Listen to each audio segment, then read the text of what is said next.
Hello viewers, কেমন আছেন সবাই? আশা করি ভালো আছেন। আমি মুন্নির রান্নার জুড়ি চ্যানেলে সবাইকে স্বাগতম। তো আজকে রান্না করব হচ্ছে কাঁচকলা মাছ দিয়ে।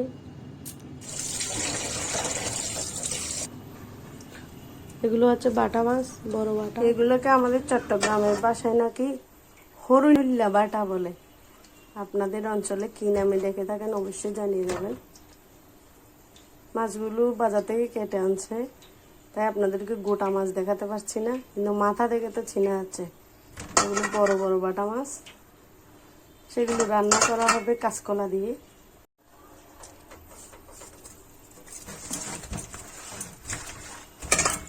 লবণ হলুদ দিয়ে মাখিয়ে ভালো করে ধুয়ে নেব। গায়ে আঁশ আছে কিনা সেগুলো দেখে ভালো করে ধুয়ে নেব।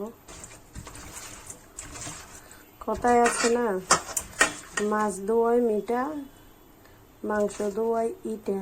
কারা কারা শুনেছেন এই ডায়লগ?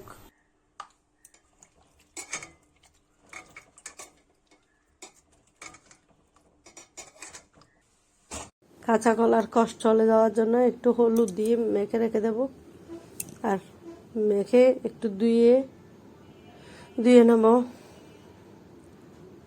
দেখুন একদম ফ্রেশ হয়ে গেছে, ফ্রেশ পানি বের হয়েছে। এবার একটু করে ভেজে নেব। কাঁচা কলা রান্নার সময় একটু করে ভেজে নিলে খাবারের টেস্ট অনেক ভালো আসে। এবার তেল গরম করে নিয়ে দিয়ে দেব পেঁয়াজ। বাটা মাছ রান্না করতে অবশ্যই কম মশলা দিয়ে রান্না করলে অনেক টেস্ট হয়। পেঁয়াজ দিয়েছি এক চিমটি কালো জিরা, তারপর দিয়েছি হলুদের গুঁড়া, মরিচের গুঁড়া আর জিরা গুঁড়া, আর অন্য কোনো মশলা দিব না। সেগুলো দিয়ে ভালোভাবে কষিয়ে নেব। মশলা কষানোর সময় অবশ্যই চুলার আঁচ কমিয়ে রেখে আস্তে আস্তে একটু একটু পানি দিয়ে ভালোভাবে কষিয়ে নেবেন। তারপরে সুন্দর একটা কালার চলে আসবে। তারপর মরিচ কষা হয়ে গেলে এবার দিয়েছি ভেজে রাখা কলা। সেগুলো দিয়েও একটু করে কষিয়ে নেব। নেড়ে চেড়ে নিয়ে দিয়ে দেবো পরিমাণ মতো পানি। আপনারা আপনাদের পরিমাণ মতো ঝোল দিয়ে নেবেন। মাছ যদি ভালো হয় তাহলে ঝোল বেশি দিলেও টেস্ট হয়, আবার যদি মাছ ভালো না হয়, পচা হয়, তাহলে ঝোল কম দিয়ে রান্না করলেও টেস্ট হয় না।